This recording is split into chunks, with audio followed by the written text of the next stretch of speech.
তারপরে বলবো এই মত সম্পর্কে, মতকে স্মরণ করতে হবে, মতকে স্মরণ করতে হবে। নবী করিম সাল্লাল্লাহু আলাইহি সাল্লামের খুব প্রসিদ্ধ হাদিস, আকসিরু যিকরা হাযিমিল লাজ্জাত, তোমরা বেশি বেশি স্মরণ করো হাযিমুল লাজ্জাতকে। আমাদের দেশের ভাষায় লজ্জত কথাটি ব্যবহার করি, বুঝেন না? লজ্জত মানে কি? লজ্জত মানে স্বাদ। হাযিমুল, হাযিম মানে ধ্বংসকারী, নষ্টকারী।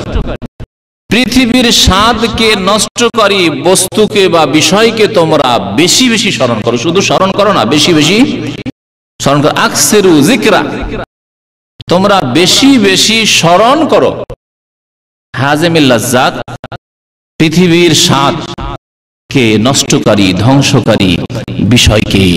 আল মউত, নবী করিম সাল্লাল্লাহু আলাইহি ওয়াসাল্লাম বলছেন, অথবা অন্য কোন বর্ণনাকারী সাহাবী তার ব্যাখ্যা বলছেন যে এই লজ্জত ধ্বংসকারী, এই স্বাদ নষ্টকারী, দুনিয়ার যত স্বাদ আছে সব শেষ, সমস্ত শেষ। কিসে? আল মউত।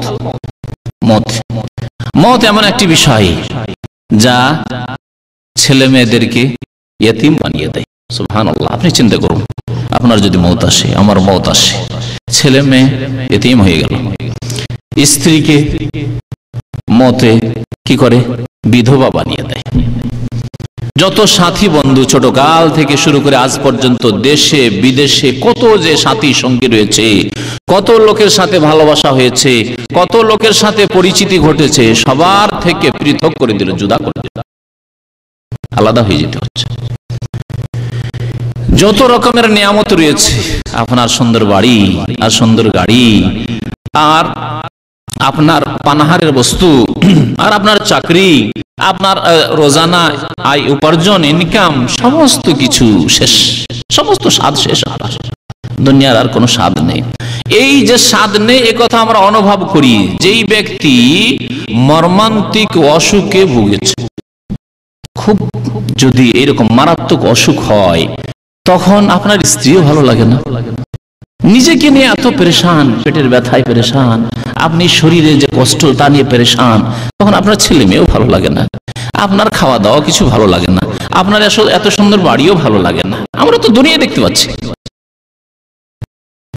কিছু অসুস্থ হলে কিছুই ভালো লাগে না। ছোট বাচ্চা, আপনার 1 বছর 2 বছরের ছেলে আব্বা আম্মাকে জড়িয়ে ধরতে আসছে, সুবহানাল্লাহ। আর আপনি ওই সময় যদি আপনি খুব পেরেশান থাকেন অসুস্থতার কারণে, তাহলে মনে হবে যে দূরে সরাও, দূরে সরাও, স্পর্শ করতে ইচ্ছা হবে না। দুনিয়ার সমস্ত স্বাদ এখানেই শেষ হয়ে যাচ্ছে, বুঝতে পারছো? তাহলে মওত যা চিরকালের জন্য আপনার দুনিয়ার সমস্ত স্বাদকে নষ্ট করে দিবে, তাকে বেশি বেশি স্মরণ করো। বেশি স্মরণ করা মানে কি? কোন এক পাগল এরকম হাদিস শুনেছিল, শোনার পরে বাংলাদেশে এক ভালো আলেম ছিলেন, বক্তা, দিনাজপুর আবু তাহের বর্ধমানী, তার একটি বই লিখেছে যে শোনার পরে ও পাগল মনে করেছে যে বেশি বেশি মতকে স্মরণ করতে বলা হয়েছে, তার মানে কি করতে হবে? মরতে হবে, মরতে হবে, মরতে হবে, মরতে হবে। ও এর তসবির মালা জপা যেমন, ওই রকম মরতে হবে মালা জপা শুরু করেছে। না, মরতে হবে মরতে হবে করলেন, আর কোনো কর্মতৎপরতা নেই। এর নাম কি বেশি বেশি মওতকে স্মরণ করা? না, মওতকে স্মরণ করার উদ্দেশ্য হচ্ছে যে যে কোনো সময় মওত চলে আসতে পারে। সুতরাং এমন না হয় যে যেই সময় মওত আসলো সেই দিন ফজরের নামাজ পড়িনি, এমন না। সকালবেলা মওত আসলো আর ফজরের নামাজ পড়েননি। মওত যেদিন আসলো সারা রাত ফিল্ম দেখে এসেছেন, আর তারপরে মওত আসলো। মওত যেদিন আসলো সেই দিন কারো বেঈমানি আত্মসাৎ করেছেন, চুরি করেছেন, খেয়ানত করেছেন, আর ওই অবস্থায় মওত আসলো। মওত এমন অবস্থায় আসলো যে সময় বিড়ি সিগারেট মুখে আছে। বলুন তো, যেসব ভাইরা বিড়ি সিগারেট পান করায় বদ অভ্যস্ত, খারাপ অভ্যাস, তাদেরকে বলি আপনার মদ যদি বিড়ি মুখে দেওয়া, সিগারেট মুখে দেওয়া অবস্থায় চলে আসে, আপনি কি মদকে পছন্দ করেন? একজন মুসলিম হিসাবে কখনো করবেন না। এই অবস্থায় যদি পছন্দ না করেন, তাহলে যেসব লোকেরা মাদক দ্রব্য ব্যবহার করে, মদ খায়, আরো অন্যায় কাজ করে, জিনা ব্যভিচারে লিপ্ত, আল্লাহ না করে তাদের ওই অবস্থায় মদ যদি হয়, তাহলে কি পরিণাম হবে? মওতকে যেই ব্যক্তি স্মরণ করবে তার দ্বারা এইরকম কোন সময় পাপ হতে পারে। আকসিরু যিকরা হাযিমিল লাযাত, বেশি বেশি দুনিয়ার সমস্ত স্বাদ নষ্টকারী বস্তু মওতকে স্মরণ করো, এইভাবে স্মরণ করতে হবে। তাহলে আল্লাহ পাক রব্বুল আলামিন যা করতে বলেছেন, যেসব আমল করতে বলেছেন, ফরজ ওয়াজিব ঠিক রাখতে হবে। নবী করিম সাল্লাল্লাহু আলাইহি ওয়াসাল্লামের সুন্নাত মোতাবেক, আদর্শ মোতাবেক চলতে হবে। হারাম নাজায়েজ কাজ, অন্যায় কাজ থেকে বাঁচতে হবে, আল্লাহর হকের ক্ষেত্রে, মানুষের হকের ক্ষেত্রে। এমন না হয় যে এমন দিনে মওত আসলো যে দিন কোনো মানুষের প্রতি অন্যায় করেছেন, এমন দিনে মওত আসলো যেই সময় আপনার আব্বা আম্মাকে অসন্তুষ্ট রেখেছে, এমন সময় মওত আসলো যে সময় আপনার স্ত্রীর উপর জুলম অত্যাচার করেছেন, এমন সময় মওত আসলো যেই সময় হারাম খেয়েছেন। এমন না হয়। এই হচ্ছে মওতকে বেশি বেশি স্মরণ করার উদ্দেশ্য। মওতকে বেশি বেশি স্মরণ করলে আমল করবেন, কর্মতৎপর হবেন, মেহনত করবেন। একটি উদাহরণ ওলামারা দিয়েছেন যে একজন শাসক যদি কোনো আসামিকে ধরে নিয়ে আসার হুকুম দেয়, আসামি ধরে নিয়ে আসা হয়েছে, আর নিয়ে আসার পরে সে আসামিকে ফাঁসির অর্ডার দেওয়া হয়েছে যে কাল সকালে তার ফাঁসি হবে, কাল সকালে তার ফাঁসি হবে। তার সামনে ভালো ভালো খাবার রেখে দেওয়া হয়েছে, যা খাবে খেয়ে নাও, কালকে সকালে তোমার ফাঁসি হবে। আর তাকে যে জেলখানায় রাখা হয়েছে সেখানে তার পাশে একটি অত্যন্ত সুন্দরী মহিলাকে ছেড়ে দেওয়া হয়েছে, সুন্দরী রমণী যুবতীকে সেখানে ছেড়ে দেওয়া হয়েছে। সকালে ফাঁসি হবে, রাত্রে সেই যুবতী মেয়ে, যুবতী রমণী আপ্রাণ চেষ্টা করছে তাকে পাপে লিপ্ত করার জন্য, ব্যভিচারে লিপ্ত করার জন্য, সারা রাত ধরে চেষ্টা করলো। আপনি বলুন, যদি কোনো জেলখানার কোন আসামি থাকে আর তার পাশে এইরকম যুবতী রমণীকে, সুন্দরী রমণীকে ছেড়ে দেওয়া হয়, সে ব্যভিচারে লিপ্ত হবে কি? পারবে ব্যভিচার করতে? পারবে? কখনো পারবে না। কারণ সে মওত চোখের সামনে দেখছে, তাকে শুনিয়ে দেওয়া হয়েছে, হুকুম শুনিয়ে দেওয়া হয়েছে যে কালকে সকালে তোমার ফাঁসি। আল্লাহ পাক রব্বুল আলামিন মওতকে অত্যন্ত নিকটবর্তী বলেছেন। সহিহ বুখারী শরীফে একটি হাদিস রয়েছে, আবু বকর সিদ্দিক রাদিয়াল্লাহু তাআলা আনহু এবং বেলাল রাদিয়াল্লাহু তাআলা আনহু বিশেষ করে হিজরত করে আসলেন মক্কা থেকে মদিনায়।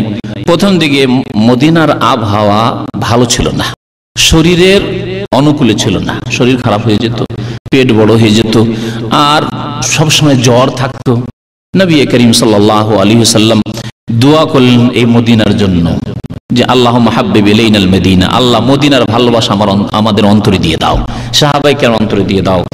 এবং এখানকার যে বালা মুসিবত আছে, এখানকার যে জ্বর আছে, এখানকার আবহাওয়া যে খারাপ, দূষিত, আল্লাহ পাকে দূষিত আবহাওয়াকে তুমি দূরে সরিয়ে দাও। ওয়ানকুল হুম্মাহা ইলাল জোহফা, জোহফা যেটি হচ্ছে শাম দেশের মিকাত, বর্তমান রাবেগ শহর যে সৌদি আরবে রয়েছে, রাবেগ শহরের পাশে জোহফা এলাকাটি বিরান হয়ে গেছে, এখন রাবেগ থেকে আরামবাদ। এই জোহফা এলাকায় নবী সাল্লাল্লাহু আলাইহি ওয়াসাল্লাম হিজরত করে যখন মদিনায় প্রথম দিকে ছিলেন, তখন ওই এলাকায় কাফের মুশরিকরা বসবাস করত, ওই এলাকায় কোনো মুসলিম মুমিন ছিল না। নবী করিম সাল্লাল্লাহু আলাইহি ওয়াসাল্লাম দোয়া করেন, আল্লাহ মদিনার এই জ্বরকে, মদিনার বালা মুসিবত আর অসুখ ব্যাধিকে তুমি ওই জোহফা নামক ওই স্থানের দিকে স্থানান্তরিত করে দাও, ওইদিকে পাঠিয়ে দাও আল্লাহ, আর মদিনাকে তুমি ব্যাধি মুক্ত করো। দোয়া করলেন।